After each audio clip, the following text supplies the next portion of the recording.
Just in time for Christmas.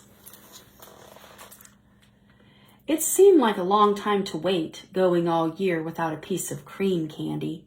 My friend Chandler says our candy will be the best Christmas present coming. He says everyone must be waiting for the Bryans to start making candy. Even my dog Luke, who has the sweetest tooth around.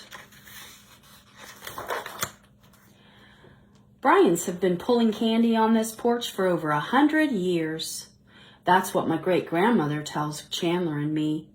Great-Gran stands on the porch with Luke and remembers Christmases that we cannot, even though she forgets my name, even though she calls me Charlie or Joe. I help my brother feed the dogs just before dark. Luke and Travers are the best hunting dogs in the valley.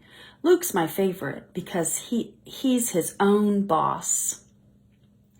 Charlie rubs Travers behind the ears and asks, "Is it cream candy time yet?" And I shake my head no and say that I am waiting too. I tell Charlie and Joe about the 100 years of candy. I tell them 100 years of candy would fill the tobacco barn beyond the creek.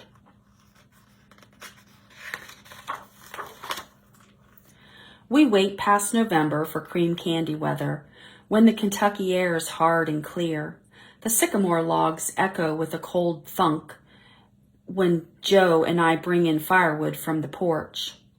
I try to let Luke in, but my mother says no. I see him head past the creek and he's off chasing squirrels. He doesn't come home for dinner that night or the night after that. He's just being his own boss, says my father. I worry about Luke. He's been gone 2 days. After school, Chandler and I whistle for him, but he doesn't come home. We call up the neighbors. No one's seen my dog. He'll come home for Christmas, says Great-Gram. All the Bryans do. Our cousins come with suitcases from Delaware, miles away. Our house is filled with my mother's sisters and all the stories that they share. Great-Gran thinks my cousin Nick is me, and she calls him Will. And then our grandmother Punch arrives. Punch, with her strong, wide hands, loves dogs just like me. I tell everyone about Luke. I tell everyone I don't even care about Christmas this year. Great-Gran pats my hand and says, "He'll be back in time for Christmas." I figure she's right, but then she calls me Joe.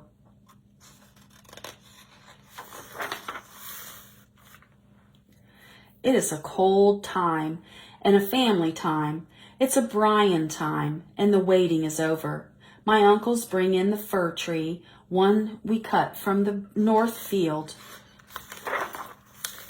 My father carries down the cream candy kettle from the attic. Punch measures the sugar, fine and white, 6 cups to a batch. Aunt Becky gets out the cream, and I help my mother stir the boiling mixture down while Charlie and my cousins string cranberries on the tree.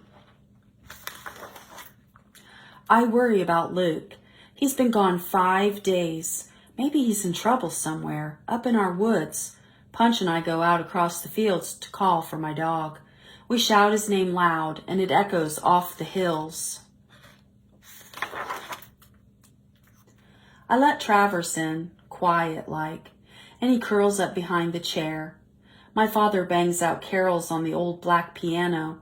Our singing helps the time pass while the mixture boils and foams.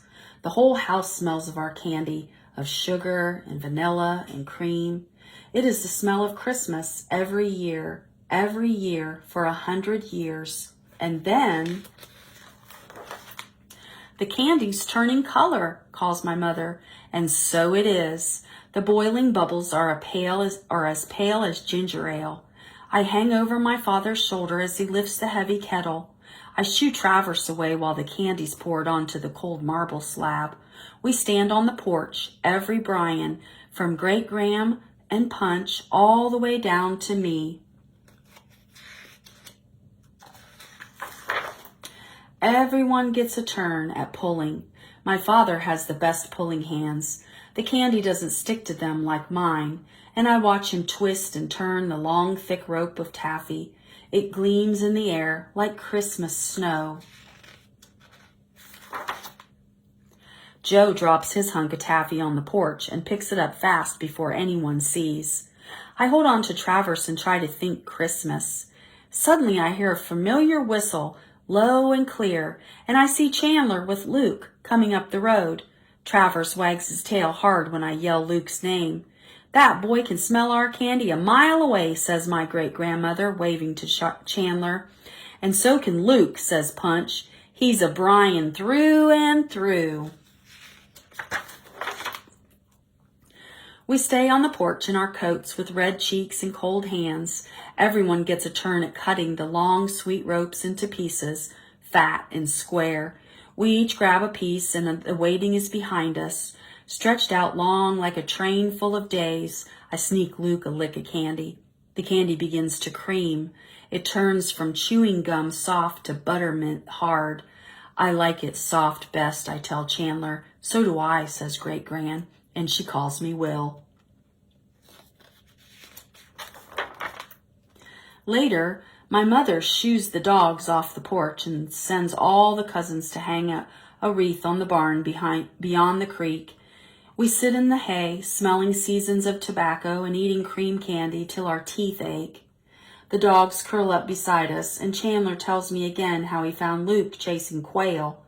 It begins to snow just in time for Christmas.